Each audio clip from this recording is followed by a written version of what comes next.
बच्चों का दीन, बच्चों का ईमान, बच्चों की जन्नत, बच्चों की आखिरत। ये बता दे, तुमने 50 करोड़ का बंगला दिया, बच्चा कितने दिन तक उस बंगले में रहेगा? 50 साल, 70 साल, 80 साल। अगर मुसलमान है, काफिर हो गए तो कोई बात नहीं है। अगर मुसलमान है तो सोचना पड़ेगा कि 80 साल के बाद, मरने के बाद कहां जाओगे? जहां जाओगे मरने के बाद, वहां का एक दिन 50,000 साल के बराबर है। उसके सामने ये दुनिया की क्या हैसियत है? उसके सामने ये दुनिया की हैसियत वही है जो हुजूर ने कही, मा यजअलु अहदुकुम इसबाहु हाज़िही फिल यम फलयंजुर बिमा तरजा। तुम में से कोई अपनी उंगली समंदर में डाले, फिर निकाल के देखे कि उंगली में कितना पानी लगा है, एक कतरा पानी। हुजूर कहते यही मिसाल दुनिया और आखिरत की है। दुनिया की मिसाल एक बूंद पानी, आखिरत की मिसाल विशाल समंदर। अगर ज़िना से समाज को रोकना है तो आखिरत की बात कहनी होगी। अगर मस्जिदों को उजड़ने से बचाना है तो आखिरत की बात बोलनी होगी। अगर समाज को चोरों डकैतों से बचाना है तो आखिरत की बात करनी होगी। अगर हिर्स और हवस में जो बच्चे आज डिप्रेशन के मरीज हो रहे हैं, जो बच्चे नर्वस हो रहे हैं, दौलत नहीं मिली तो जहर खा के मर रहे हैं, सुसाइड के वारदात बढ़ रहे हैं, जिनाकारियां बढ़ रही हैं, शराब नोशी बढ़ रही है, माल कमाने के शौक में औरतें भी ग्रुप चला के सूद खाने की आदी बन रही है। और साहब, जबकि आया है हदीस में कि सूद खाने के जितने गुनाह हैं, उस गुनाह के जितने दर्जे हैं, उसमें 70 दर्जे हैं सूद खाने के गुनाह के।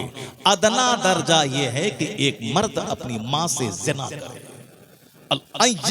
रजुलु उम्महु, अदना गुनाह, सूद खाने के गुनाह के 70 रैंक, 70 दर्जे।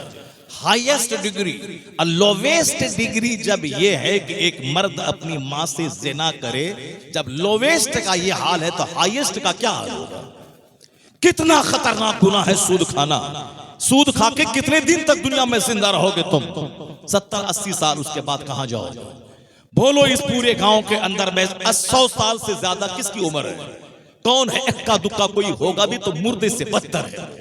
100 साल के बाद कोई जीता है तो मुर्दा से बदतर है। कोई जीना है 100 साल के बाद बिस्तर पे पेशाब पाखाना करना, होशो हवास के गायब हो जाना। असल जिंदगी है 100 साल के अंदर ही फना हो जाती सारे लोगों की। जब सारे लोग 100 साल के अंदर मर गए तो हम और तुम जिंदा रहेगा, हमारे बच्चे जिंदा रहेंगे। इसलिए मुसलमानों पे लाजिम है कि काफिरों का देखा देखी, शादी ब्याह में पैसा उड़ाना, उसी जमा करने के लिए जिंदा रहना, बच्चों को 4 मकान देने के लिए जिंदा रहना मत दो ना। क्यों नमाज छोड़ के बच्चों को 4 मकान देता है? 4 मकान बेच के शराब पी लेगा, वो सारा मकान बेच के वो ज़िना करेगा, वह सूद खा करके अपनी जिंदगी आखिरत तबाह करेगा। इसलिए मत दो उसे मकान, मत दो उसे जमीन, मत शादी में 50 लाख रुपए खर्च करो। दीन सिखा दो और बच्चों को इल्म सिखा दो। अगर इल्म सिखा दिया तो 50 करोड़ की जायदाद वो खरीद लेगा। अगर इल्म नहीं सिखाया तो 50 करोड़ की जमीन बेच के वो शराब पी लेगा। इसलिए मुस्तफा कहते हैं, अदब सिखा दे, सबसे बड़ा तोहफा तेरी तरफ से औलाद के लिए हो जाएगा। सबसे बड़ा तोहफा अदब, सबसे बड़ा तोहफा डिसिप्लिन। और वो डिसिप्लिन और अदब क्या है?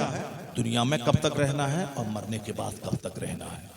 अगर ये बातें आपने बच्चों को बता दी तो आपसे अच्छा बाप कोई नहीं। मस्जिदें कमजोर, मस्जिदें मजबूत है, नमाजी कमजोर हो गए। मकान चमक रहा है, पेंटिंग से आदमी रहने वाला इतना डैमेज है कि सुबह मोमिन शाम काफिर, शाम मोमिन सुबह काफिर। वयुबी ओ दीन हो पे अर्द में दुनिया, ये अपने दीन को दुनिया के बदले में बेच डालेगा क़यामत के करीब। चूंकि हर आदमी के दिमाग में दुनिया का नशा छा जाएगा। दुनिया कमाने के लिए 18 घंटे पढ़ना है, IAS ऑफिसर बनने के लिए 15 घंटे पढ़ना है, और जहां खरबों साल रहना है वहां के लिए आधा घंटे का टाइम उसके पास नहीं है। जहां मरने के बाद खरबों साल रहना है वहां के लिए उसके पास 1 घंटे का टाइम नहीं है। अक्लमंद है वो जो दुनिया में खुशहाल रहने के लिए 5 घंटे स्कूल में दे और 1 घंटे मस्जिद को दे, ताकि दुनिया में भी खुशहाल रहे, मरने के बाद भी मुस्तफा की जन्नत में चला जाए। अक्लमंद वो है जो दुनिया में अच्छी जिंदगी गुजारने के लिए भी वक्त की कदर करे और जन्नत जाने के लिए भी वक्त की कदर करे। ताकि मस्जिद जाए जन्नत हाथ में रहे, और स्कूल कॉलेज जाए, दुकान जाए, खेत जाए, ताकि दुनिया भी हाथ में रहे।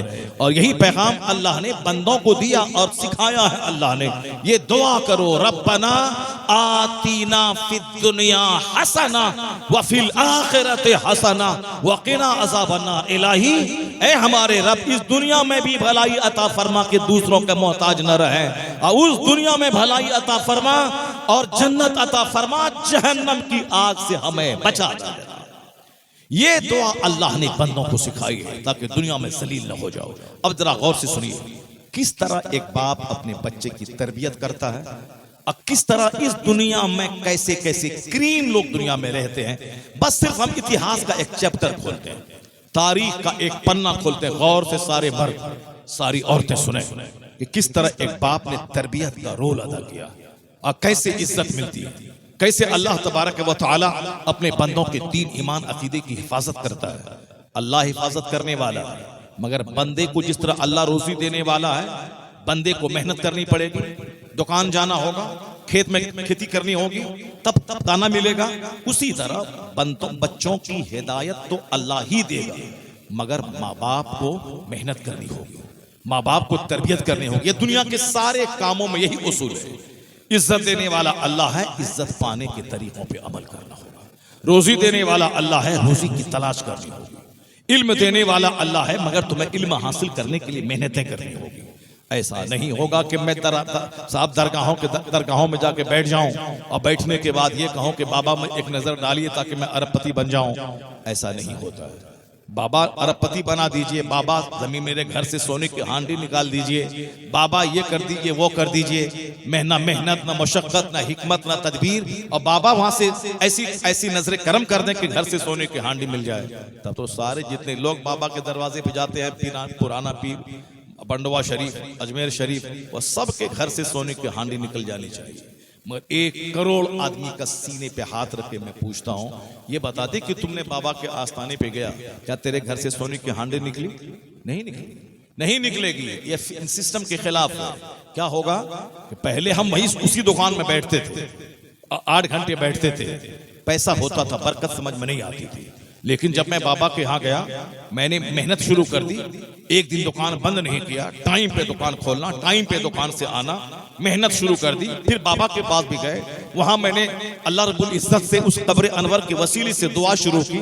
इधर से मेहनत बढ़ी, उधर से बाबा के हाथ दुआ के लिए उठे तो कामयाबी ने कदम चूमा, खुदा की रहमत आसमान से झूम के बरस गई। यही उसूल है सब में। बच्चों की तरबियत, हिकमत, सियासत, पॉलिटिक्स, राजनीति, हायर एजुकेशन, समाज की खिदमत, बाल बच्चों की तरबियत, जन्नत की तैयारी, दुनिया की तैयारी, सब चीज में ये फॉर्मूला काम करता है। इधर से मेहनत चले, उधर से बुजुर्गों की दुआ चले, फिर आसमान से रहमतें नाज़िल होती हैं। यही ऐसा नहीं होता है कि वहां जाके बैठे दरगाह पे 24 घंटे के बाबा नजरे करम हांडी निकल जाए सोने के घर से। ऐसा नहीं होता है, बल्कि अल्लाह तबारक तआला का सारा काम सिस्टम के मुताबिक होता है। वो सिस्टम क्या है? दुनिया में जीना है तो मेहनत करना होगा, दुनिया में फजल इलाही ढूंढने के लिए बाहर निकलना होगा। तुम्हें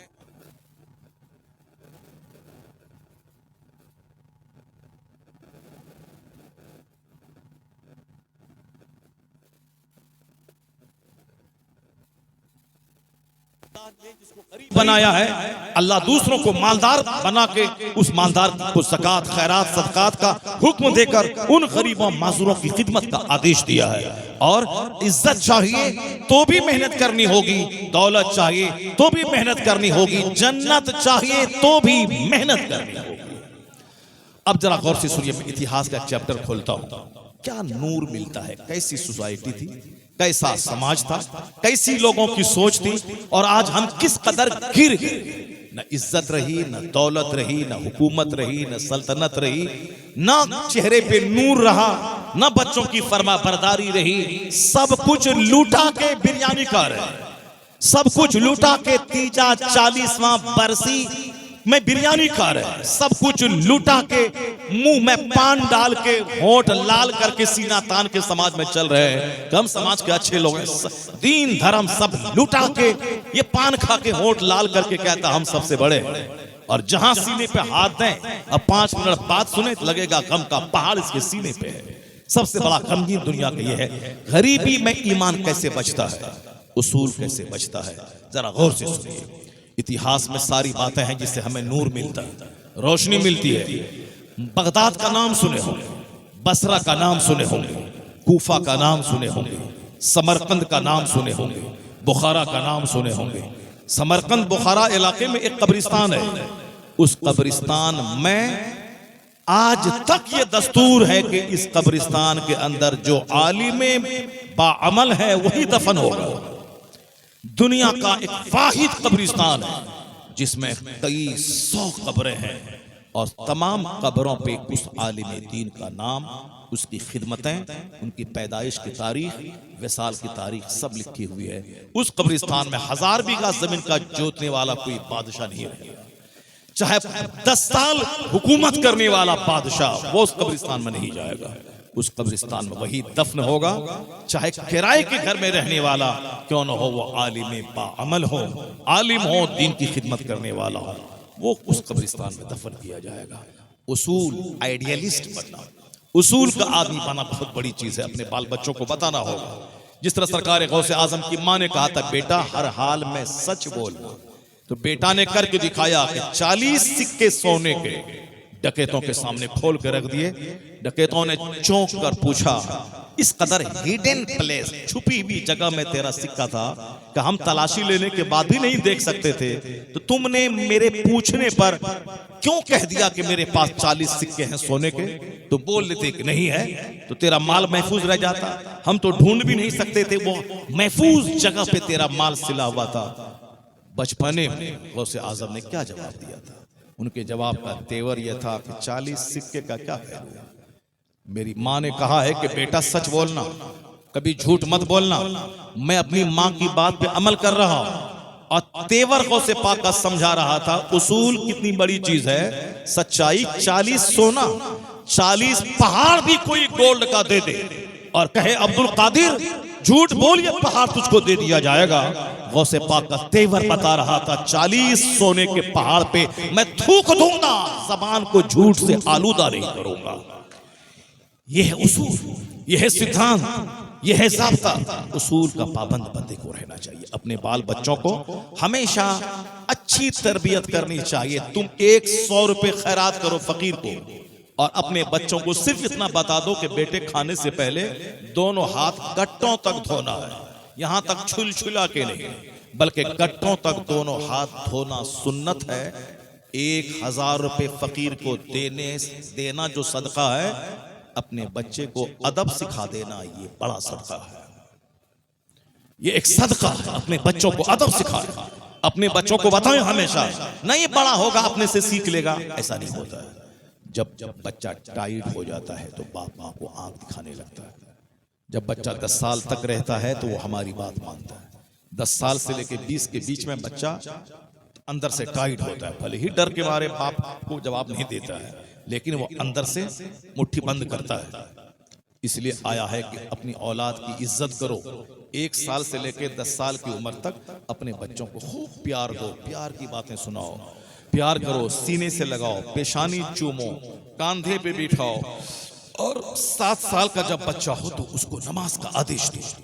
जब 10 साल तक नमाजी नहीं बने पाबंद से, उसे मार के नमाजी बनाओ।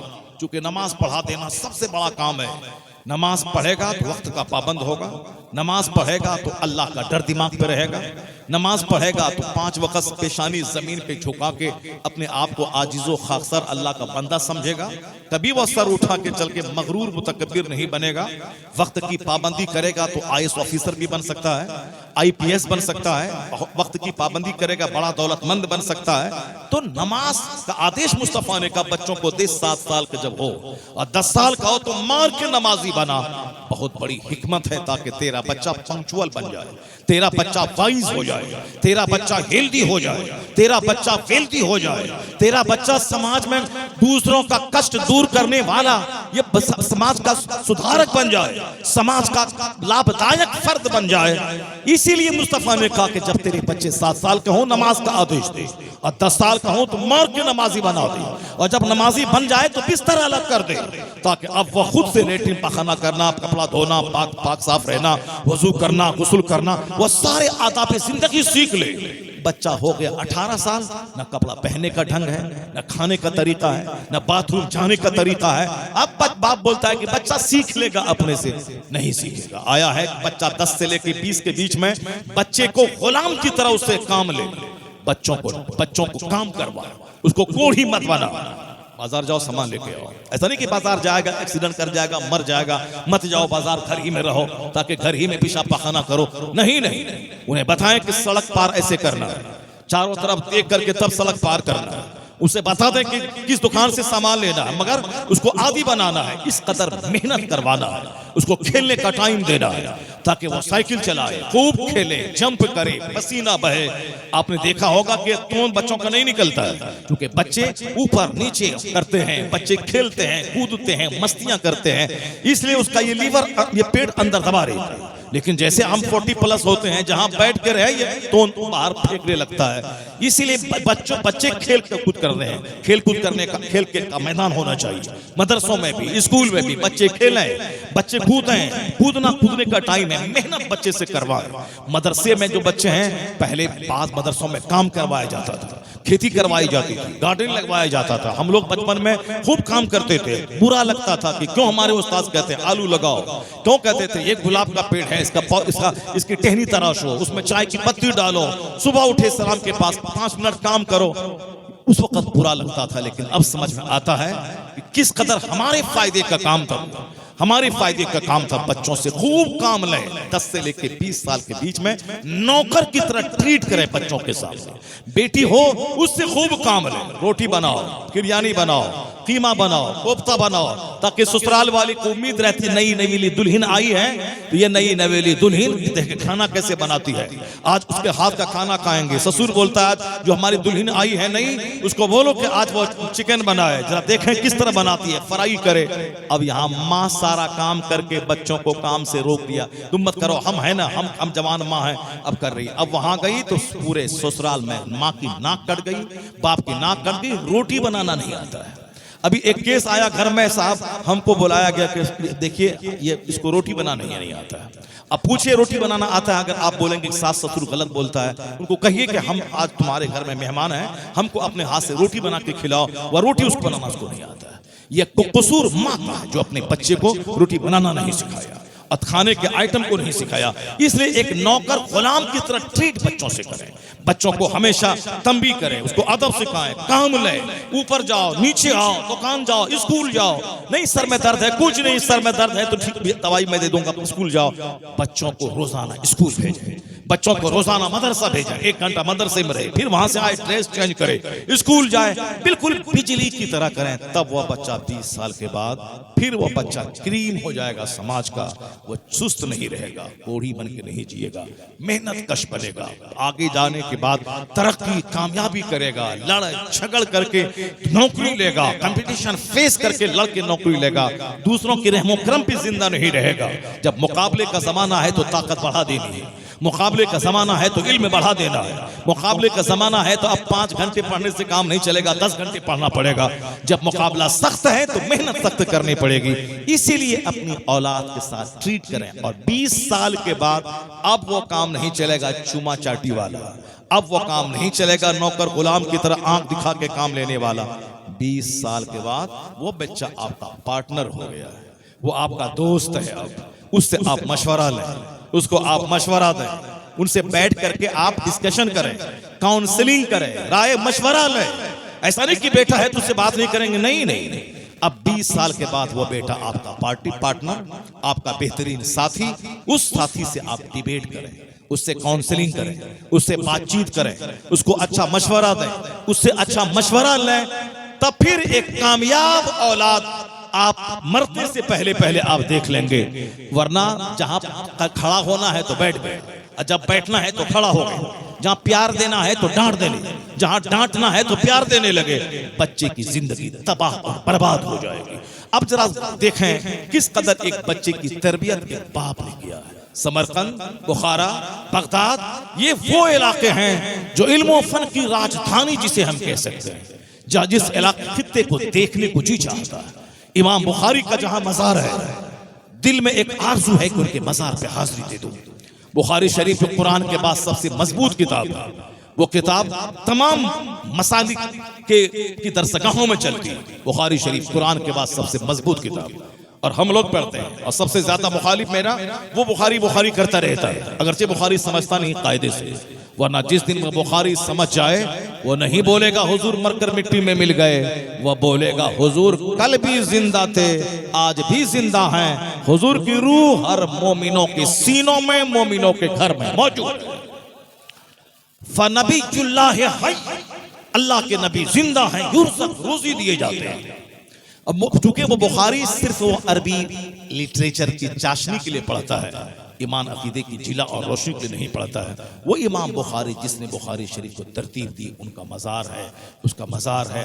और आजकल वह रूस से अलग होकर उज़्बेकिस्तान जो एक मुल्क बना है, वहाँ आपका मज़ार है।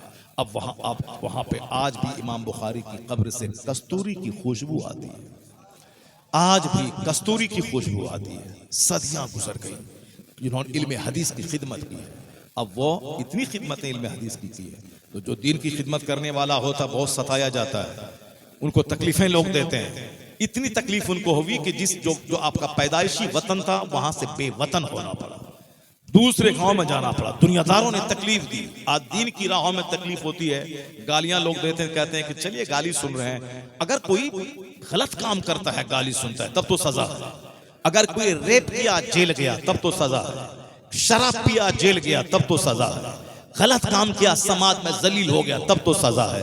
लेकिन कोई नेक काम किया उनको गाली दी गई, ये उसके दर्जात की बुलंदी का जरिया है। किसी ने नेक का हक बोला, उसको जेल डाल दिया गया।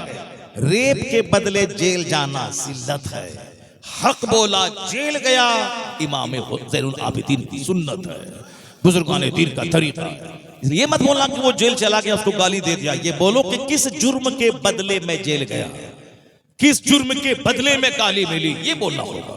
वरना मनहूस किस्म के लोग, इमाम हुसैन रज़ी अल्लाह तआला अन्हु, जिन्होंने इस्लाम की खातिर सारा कुंबा लुटाया, अपने बाल बच्चों को लुटा दिया, इस्लाम बचाया, उनको भी लोगों ने नहीं छोड़ा, उन्हें भी बागी कह दिया। इन्होंने बगावत की है, बादशाह वक्त से बगावत की है, बाकी की सजा कत्ल है। उन्होंने लोगों ने बगावत का इल्जाम लगाया। जिस हुसैन आजम की शहादत के बाद इस्लाम को नई जिंदगी मिली, और जब तो इस्लाम अरब के जोग्राफिया तक महदूद था, हुसैन आजम ने गर्दन क्या कटाई कि वह इस्लाम आंधी बनकर सारी दुनिया में फैलता चला गया। हुसैन आजम ने गर्दन कटा के इस्लाम बचाया, बाल बच्चों को लुटा के, कुंबा लुटा के इस्लाम बचाया है, उसूल का खून नहीं किया है। नहीं नहीं, मेरे हाथ में तलवार है, गर्दन मेरी काट दे, मगर मेरा ज़मीर नहीं ले पाएगा, मेरा हाथ नहीं ले पाएगा, मैं जुल्म की हिमायत नहीं करूंगा। 72 जख्म नेज़ों तलवारों के, हजारों जख्म तीरों के, 72 जख्म नेज़ों तलवारों के खाने के बाद जान आफरी के हवाले कर दी, हाथ नहीं दिया। न अब यजीद हाथ मल के रह गया, गर्दन काट दी, हाथ नहीं ले पाया, सारी एनर्जी झोंक कर हाथ नहीं ले पाया। यजीद हार गया कि सारी हुकूमत दाव पे लगा के हुसैन का हाथ नहीं ले पाया, और हुसैन तमाम मुसीबतों के हुजूम में बाल बच्चों की लाशों के ढेर पे भी 1 इंच बैक नहीं हुआ, उसूल पर कायम रहे, गर्दन दे दी मगर अपना हाथ जालिम को नहीं दिया। यह उसूल की जंग, इमाम हुसैन ने उसूल की जंग लड़ी। इमाम हुसैन ने अपना हाथ बचा के कयामत तक के आखिरी फर्द को बताया है कि जिंदगी क्या है, उसूल क्या है, हक क्या है, हक की हिमायत क्या है। सुबह मोमिन, शाम काफिर, पैसा देखा काफिर हो गया, लड़की का चेहरा देखा काफिर हो गया, लड़के का चेहरा देखा काफिर हो गया। उसको अपनी जबान से हुसैन का नाम नहीं लेना चाहिए। जो सुबह बदल जाए, शाम बदल जाए, चेहरा बदल दे, दीन ईमान लूट ले। आज काफिरों की लड़कों की नौकरी हमारे बच्चे के ईमान को लूट रही है। या इंजीनियर है, 10 लाख महीना कमाता है, आज शादी हमारी नहीं मेरे बाप करवा रहे हैं, इसीलिए चलो इस इंजीनियर के साथ चलो भाग जाते हैं। तो अब मरने के बाद क्या होगा ना कौन जानता है, अभी तो कम से कम जिंदगी हमारी गुजर जाएगी। ए मुसलमान, एक मैंने कहा कि दीन नहीं सिखाने की वजह से मेरे बच्चे भाग रहे हैं, काफिर हो रहे हैं। और दूसरा एक मैटर ये है, वक्त पे शादी न होने की वजह से हमारे बच्चे काफिर हो रहे हैं। बुखारी शरीफ की हदीस में आया है कि जब बच्चे जवान हो जाएं, बच्चियां जवान हो जाएं, शादी में अगर ताखीर हुई और उसका पांव फिसला बच्चे का, तो उस गुनाह में मां बाप भी शरीक समझे जाएंगे। बच्चा करेगा जिना, मुजरिम होगा बाप, क्यों? शादी में ताखीर की। जिना करेगी बेटी, मुजरिम होगा बाप, वो तो पापी जहन्नमी है। साथ में ये बाप भी घसीटा जाएगा, क्यों? इसने उनकी शादी में डिले किया, ताखीर की। बस मुसलमान है, बाकी हदीस में जो है वो रहे।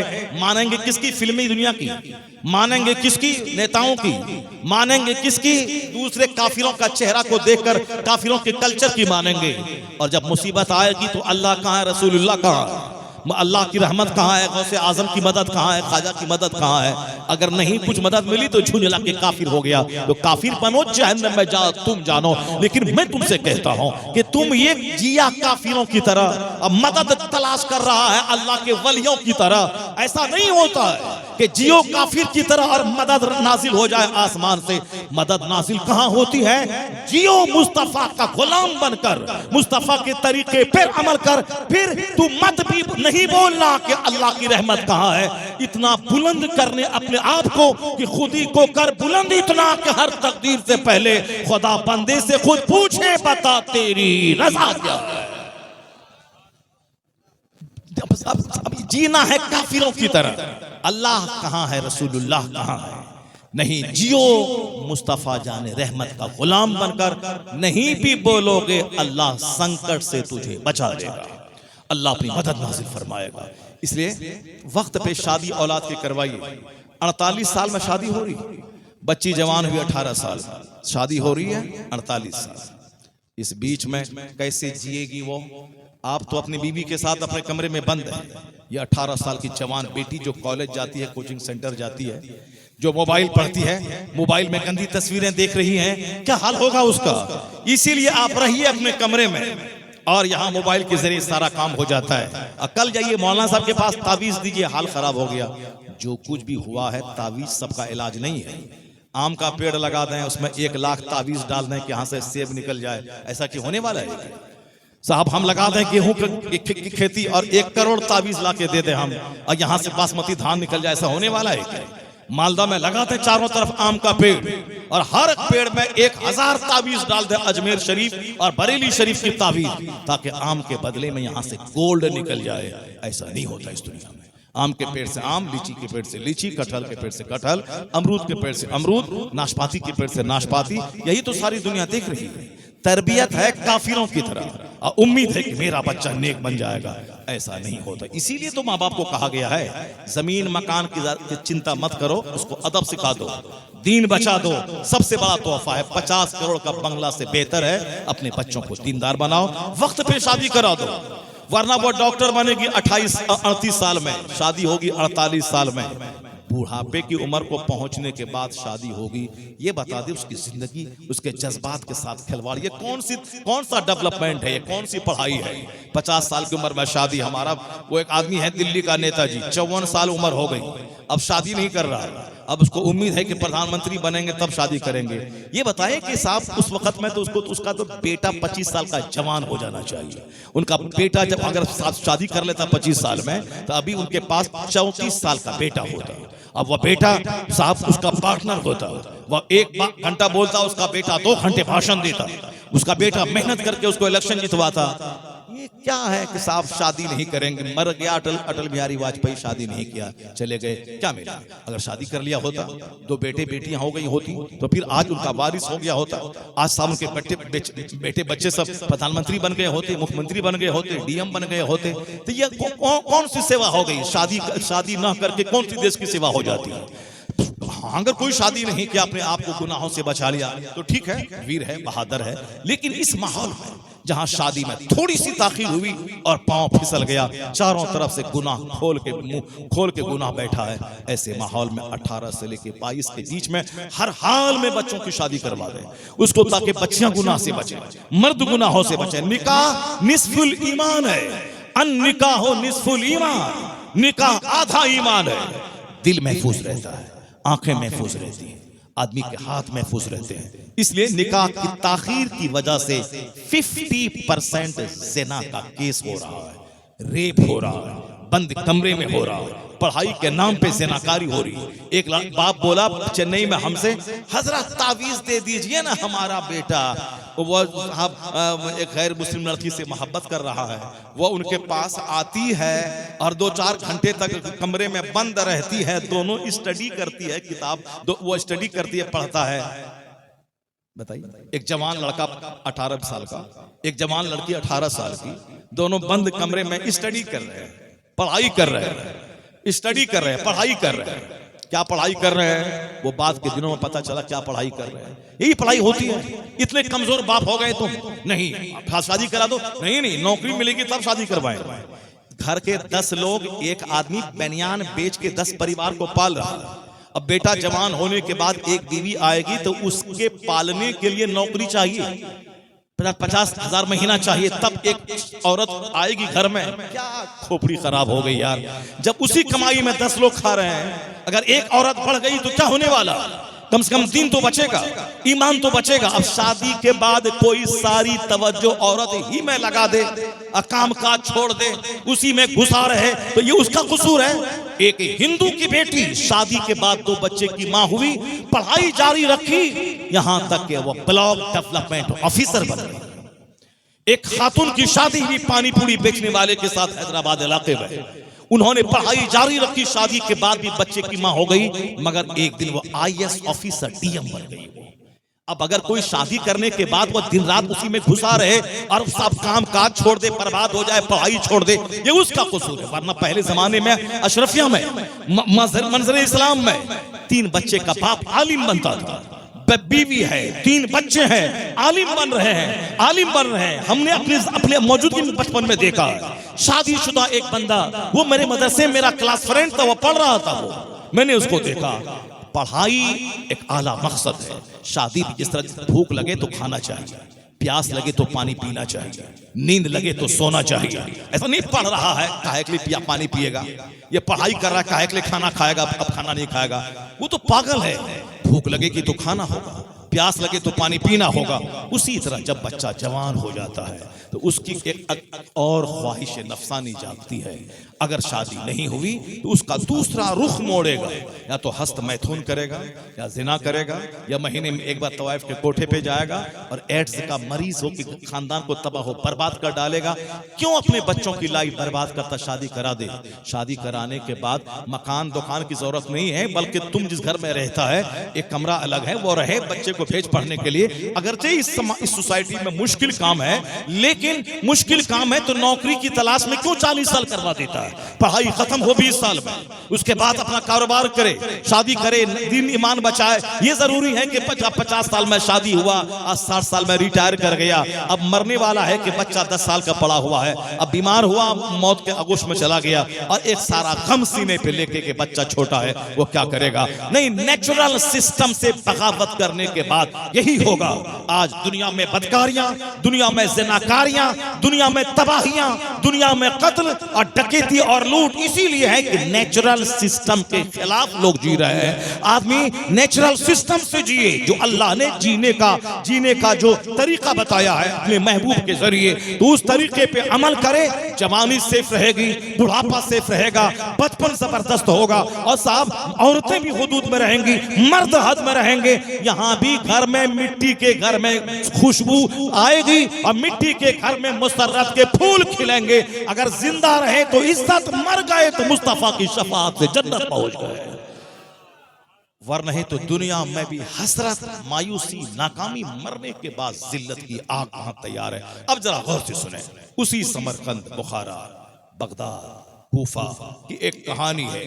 जैसे आज मालदा यहां से दूर है, इस देहात में लोगों का बाग होता है, वहाँ शहर के लोग देहात में बाग लेते हैं, उस बाग में गाहे बगाहे आते हैं।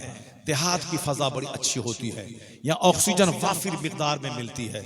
यहाँ पे शहर में